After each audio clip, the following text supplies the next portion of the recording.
Video শুরুতে বলে রাখি, এই ভিডিওটা কিন্তু কাউকে ডিমোটিভেট করার জন্য করা হয়নি, বরং ভুল সিদ্ধান্ত থেকে বেরিয়ে প্রপার মোটিভেশন নিয়ে আগানোর জন্যই করা হচ্ছে। আসসালামু আলাইকুম এভরিওয়ান, আশা করি সকলেই ভালো আছেন। আমি আলহামদুলিল্লাহ আপনাদের দয়ে অনেক বেশি ভালো আছি। আজকে চলে আসলাম আপনাদের সাথে 5টি টপিক নিয়ে কথা বলতে, এবং এই 5টি টপিকের একটি টপিক যদি আপনাদের লাইফের সাথে থেকে থাকে, সেই ক্ষেত্রে মালয়েশিয়াতে আসা আপনাদের জন্য কোনোভাবেই ভালো হবে না। তো ধৈর্য সহকারে ভিডিওটি দেখতে থাকুন, এবং হ্যাঁ, লাস্টের পয়েন্টটা কিন্তু খুবই ইম্পর্টেন্ট, যেটা সবাই মোটামুটি মিস্টেক করে থাকেন। প্রথমেই আমি বলতে চাই, যারা ন্যূনতম ইংলিশ জানেন না, অর্থাৎ কারোর সাথে কমিউনিকেট করতে পারেন না ইংলিশে, সেই ক্ষেত্রে আপনার মালয়েশিয়াতে আসা কোনোভাবেই উচিত হবে না। মালয়েশিয়া কিন্তু বিশ্বের অন্যতম ইন্টারন্যাশনাল ডেস্টিনেশন।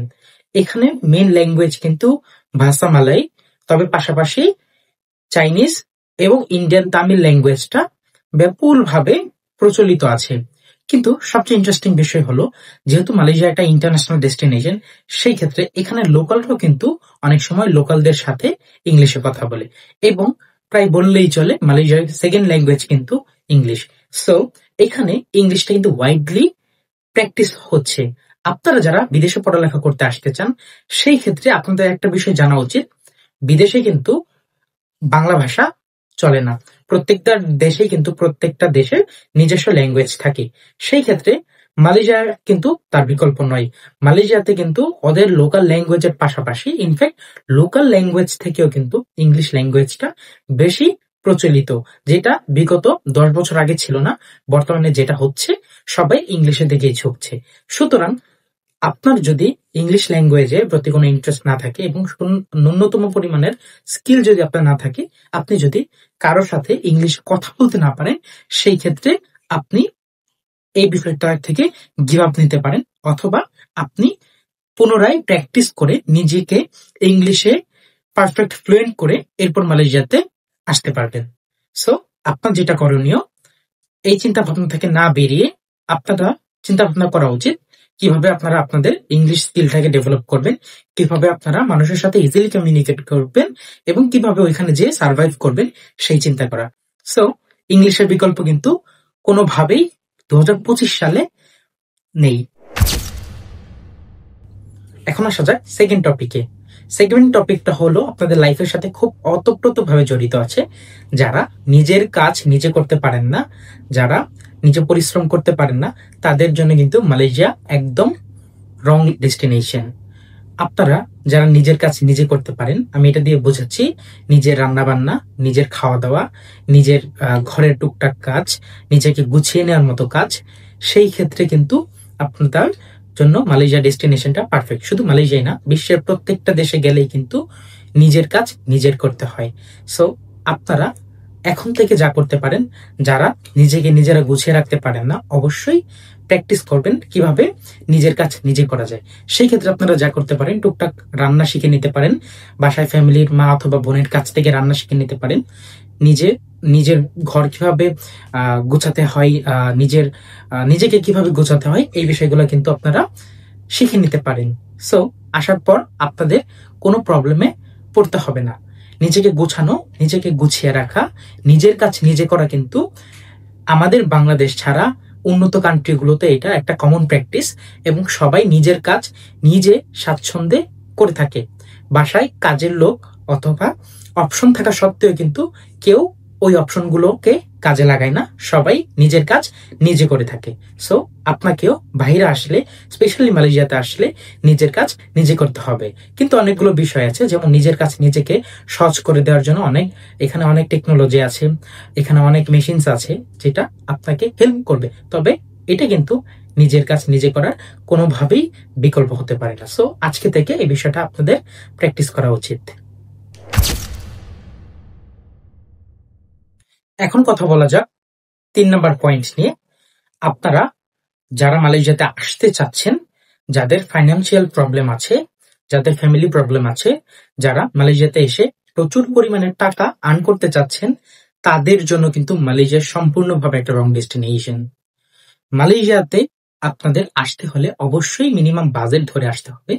আপনাদের পড়ালেখার খরচটা যেন টুকটাক ফ্যামিলি সাপোর্ট দিতে পারে, এবং আপনি এখানে আসার পরে আপনার থাকা খাওয়ার খরচটা উঠাবেন, এতটুকু মেন্টালিটি রাখতে হবে, এবং টুকটাক নিজের পড়ালেখার খরচটাকে সাপোর্ট করবেন।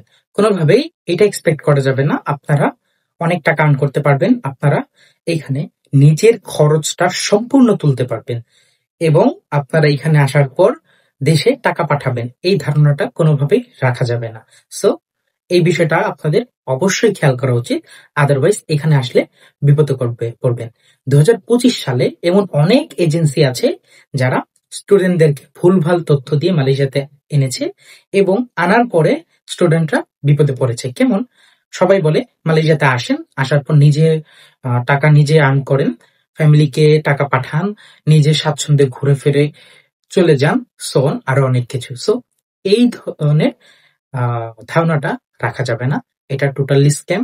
এবং আমি আপনাদের সাথে যেটা ট্রু ওইটা শেয়ার করছি, কারণ আপনি যদি ঘন্টায় 10 রিঙ্গিত ধরেন, এক্সপেক্ট করেন, আপনি একটু হিসাব করবেন আপনি কত রিঙ্গিত আর্ন করতে পারছেন। মাসে বড়জোর 2000 টাকার আশেপাশে আপনারা আর্ন করতে পারছেন। এই 2000 টাকা দিয়ে আপনারা আপনাদের নিজের থাকা খরচটা দিলেন, টুকটাক টিউশন ফিও দিলেন, কিন্তু ফ্যামিলিতে টাকা পাঠাবেন, পুরো খরচ চালাবেন, এটা আশা করা নিতান্তই বোকামি। সো যারা আসতে চাচ্ছেন এই বিষয়টাকে মাথায় রাখবেন, এবং এইভাবে ফ্যামিলির সাথে কথা বলে এরপর মালয়েশিয়াতে আসবেন। আশা করা যায় এই পয়েন্ট আপনারা বুঝতে পেরেছেন। 4 নম্বর পয়েন্টে আসা যাক। আপনারা যারা মালয়েশিয়াতে লো বাজেট ইউনিভার্সিটিতে আসতে চাচ্ছেন তাদের জন্য খুবই ব্যাড নিউজ। আপনারা মালয়েশিয়াতে আসার আগে একবার ভাববেন যে আপনারা আসবেন কিনা। আমার কথাগুলো মনোযোগ দিয়ে শুনুন। যে সকল ভার্সিটি মালয়েশিয়াতে একদম কম খরচে স্টাডি প্রোভাইড করেন, এগুলোতে না আসা ভালো। এর বদলে বাংলাদেশে কোনো একটা ভালো মানের ভার্সিটিতে আপনারা পড়ালেখা করবেন, এবং পরবর্তীতে যদি আপনাদের বাজেট হয় সেই ক্ষেত্রে মালয়েশিয়াতে আসবেন। এর পিছনে আছে অনেক বড় একটা কারণ। কিছু কিছু ভার্সিটি আছে যেগুলোর নাম আমিও জানি না, আপনারা অনেকেই কিন্তু আমার কমেন্ট বক্সে এগুলো কমেন্ট করেন। আসলে কিছু কিছু ভার্সিটি আছে রিসেন্টলি এগুলো তাদের কার্যক্রম শুরু করেছে, এবং স্পেশালি টার্গেট করে বাংলাদেশ স্টুডেন্টদের কাছ থেকে টাকা কামানোর। বিশ্বের অনেক স্টুডেন্ট কিন্তু মালয়েশিয়াতে আসে, কিন্তু এই সকল ভার্সিটি গুলোতে কিন্তু কোনো দেশের স্টুডেন্টই তেমন আসে না, শুধুমাত্র বাংলাদেশি স্টুডেন্টরা আসে। কারণ বাংলাদেশি স্টুডেন্টদের, বাংলাদেশি মানুষদের মধ্যে একটা সিন্ডিকেট আছে, এক ধরনের এজেন্সি আছে যারা ভুলিয়ে ভালিয়ে এই কতগুলো ভার্সিটি কলেজে নিয়ে আসতেছে, যেগুলো নিয়ে আমি প্রতিবারই প্রতিবাদ করে আসতেছি যে আপনারা এই সকল ভার্সিটি বা কলেজগুলো অ্যাভয়েড করেন, কারণ এগুলোতে পড়ে আপনাদের কোনো ফিউচার নেই। এগুলো হয়েছেই কেবলমাত্র কয়েকদিন আগে।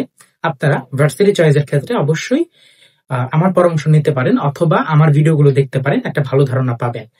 কারণ এই ভার্সিটিগুলোতে যদি আসেন, আসার পরে দেখবেন হয়তো এদের ক্লাস নেই, হয়তো এদের ল্যাব নেই, হয়তো এদের পুরো ভার্সিটির অস্তিত্ব নেই, এমন অনেক কেস আছে। সো আসার আগে অবশ্যই মালয়েশিয়াতে যদি কেউ থেকে থাকে আপনাদের সুপরিচিত, ট্রাস্টেড, তার মাধ্যমে ভার্সিটি গুলোকে যাচাই করে নেবেন, অথবা নিজে একটু সোশ্যাল মিডিয়া ঘেটে ঘেটে আপনারা যাচাই করে নেবেন যে আসলে আপনি যে প্রতিষ্ঠানে যাচ্ছেন সেই প্রতিষ্ঠানটা কি পারফেক্ট কিনা। আদারওয়াইজ এখানে আসলে আপনাদের টাকাও জলে যাবে এবং ভবিষ্যতে দিশেহারা হয়ে যাবে। সো এই বিষয়টা অবশ্যই মাথায় রাখবেন।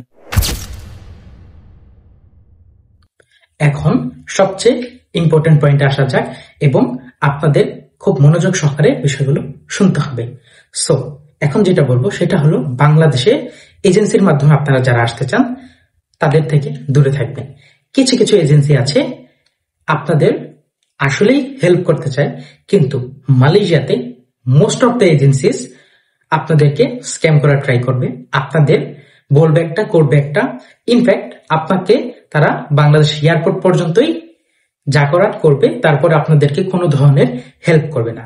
আসলে একটা স্টুডেন্ট বিদেশে পড়ালেখা করার সময় আসতে হলে মালয়েশিয়া কিন্তু ইউরোপের মতো সিস্টেম না, এখানে কিন্তু সবকিছু নিজে দেখে শুনে করতে হয়। ইউরোপে যেমন আপনারা যাবেন সবকিছু সাজানো থাকে, মালয়েশিয়াতে সাজানো থাকে, কিন্তু বিষয়গুলো কিন্তু একটা নতুন স্টুডেন্টের ক্ষেত্রে কঠিন হয়ে যায়। ইউরোপে যে সকল স্টুডেন্ট যায়, মালয়েশিয়াতে যারা আসে তাদের কিন্তু তুলনা করলে হবে না, কারণ তারা নানাভাবে ট্রেনিং নিয়ে যায়, তারা কিন্তু নিজেরা অনেক কিছু রিসার্চ করে যায়। কিন্তু মালয়েশিয়াতে যে ধরনের স্টুডেন্ট এসে থাকে, মোস্ট অফ দেম তারা এজেন্সির মাধ্যমে আসে এবং এজেন্সিগুলো তাদেরকে খুব বাজেভাবে গাইড করে, যার কারণে আসার পরে তারা নিজেরাই দিশেহারা হয়ে যায়।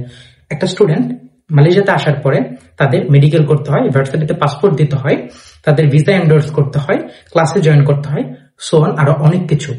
মোস্ট ইম্পর্টেন্ট যেটা, তাদেরকে কিন্তু এখানে সুন্দর একটা পাথের মধ্য দিয়ে আগাতে হয়। কিন্তু একটা স্টুডেন্ট যখন একটা রং এজেন্সির থ্রুতে আসে, তখন দেখা যায় সে কোনো গাইডলাইন্স পায় না, তাকে ভুলভাল বোঝানো হয়েছে, তাকে ভুলভাল ফি দেওয়া হয়েছে, ইনফ্যাক্ট ভার্সিটির সাথে তাকে কোনো লিঙ্ক করে দেওয়া হয় নাই।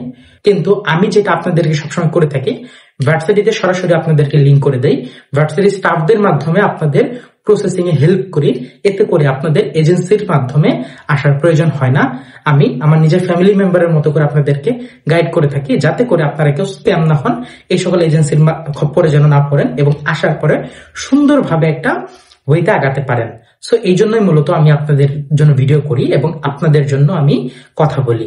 সো যারা মালয়েশিয়াতে আসতে চায় তারা কিন্তু প্রায় সময় আমাকে নক করে এবং আমি বরাবরের মতোই তাদেরকে হেল্প করি।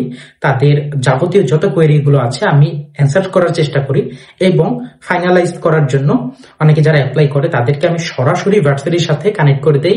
ভার্সিটির যে স্টাফ আছে, সরাসরি ভার্সিটির ওয়েবসাইটও না, ওয়েবসাইটে দেখা যায় কি অনেক সময় নানা রকম রিজনাল স্টাফ পড়ে যায়, তখন যে প্রবলেমটা হয় মূলত, তখন যে এজেন্সিরা কি করে, ওই স্টাফগুলো এজেন্সিদের সাথে নানাভাবে কানেক্টেড থাকে,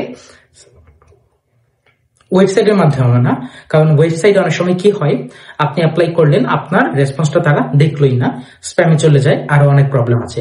কিন্তু মালয়েশিয়াতে আপনারা যদি কোনো একটা অ্যাকুরেট ইনফরমেশন পান, আপনারা যদি একদম মেইন পয়েন্ট পর্যন্ত যেতে পারেন, তখন যে আপনাদের এই প্রবলেমটা হয় না। এবং আমি আপনাদের জন্য এই চেষ্টাটাই করে থাকি, যখন আমাকে কেউ নক করে আমি ফ্রি টাইমে আপনাদেরকে এই বিষয়গুলোতে হেল্প করে থাকি।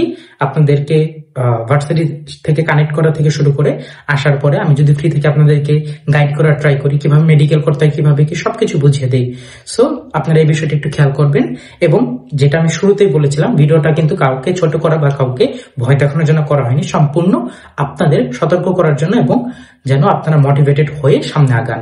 সো সবাই আশা করি বুঝতে পেরেছেন। সবাই ভালো থাকবেন, সবার জন্য শুভকামনা রইল। যারা কোনো প্রবলেমে পড়েছেন অথবা কোনো বিষয় নিয়ে কনফিউশনে আছেন, আমার ডিসক্রিপশনে আমার হোয়াটসঅ্যাপ নাম্বার সবকিছুতে আছে, আমাকে ডিরেক্টলি নক করবেন। অনেক সময় ব্যস্ততার কারণে রিপ্লাই দেওয়া হয় না, তবে নক করেই যাবেন, দেখা যায় আপনাদেরকে রিপ্লাই করে হেল্প করব। তো সবাই ভালো থাকবেন, আল্লাহ হাফেজ, আসসালামু আলাইকুম।